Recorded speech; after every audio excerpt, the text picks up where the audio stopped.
มาเด้อคนมาขามนี่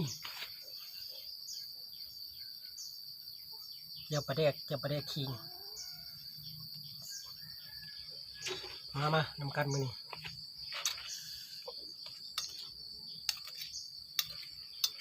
อยากไปแจ้งแล้ว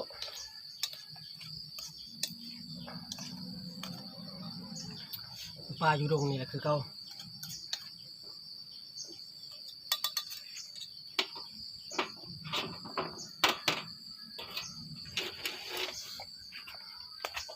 มา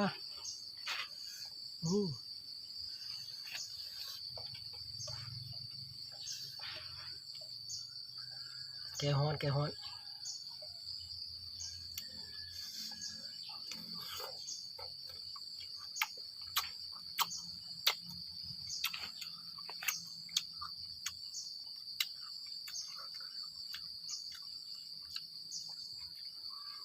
มาขามอ้อนหาแต่เป็นไปขึ้นเอามากินแซ่บๆ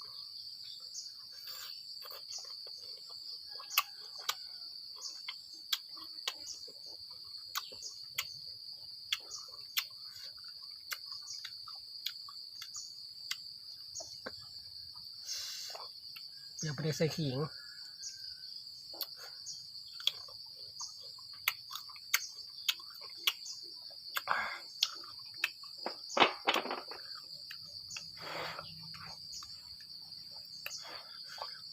ดูป้าหลังบ้าน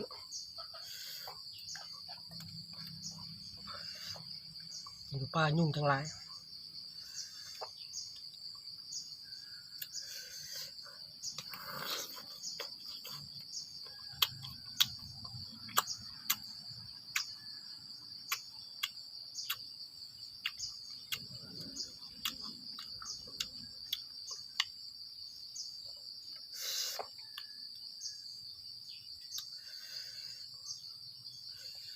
มาเด้อ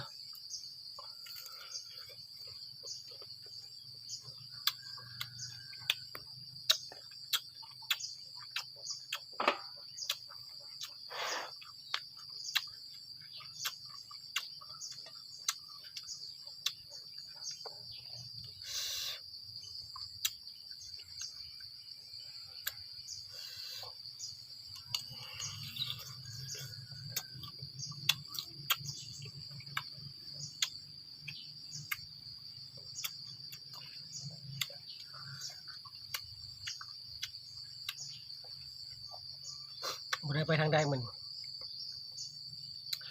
อยู่เฮือน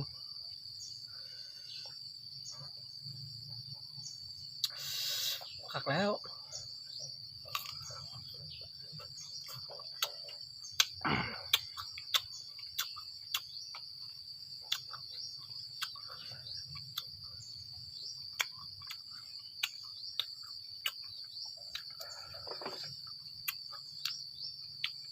พออยู่